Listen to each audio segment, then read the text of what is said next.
అందరికీ happy Saturday. అందరూ పూజ చేసుకున్నారా? ఏంటక్క పూజ వీడియో పెట్టలేదు అనుకుంటున్నారా? నేనైతే కొంచెం ఇంట్లో ఇబ్బందిగా ఉండి పూజ అయితే చేయలేదండి. అయితే ఈ వీడియోలో మీతో ఒక మంచి రెసిపీని అయితే షేర్ చేసుకోబోతున్నాను. మా వారి కోసం నేను స్పెషల్గా చేసిన రెసిపీ అండి, ఆమ్లెట్ రెసిపీ.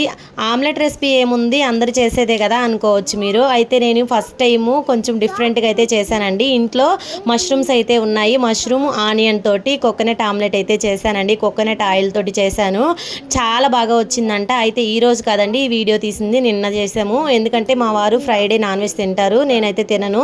చూసేదానికి మాత్రం చాలా ఫ్లఫీగా ఆమ్లెట్ చాలా బాగా వచ్చిందండి. మా వారు అయితే టేస్ట్ చేసి చాలా బాగుందని చెప్పారు. దీని ఫుల్ ప్రాసెస్ అనేది మరొక వీడియోలో మీతో అయితే షేర్ చేసుకుంటానండి. చూస్తున్నారు కదా, ఆమ్లెట్ అయితే చాలా బాగుంది.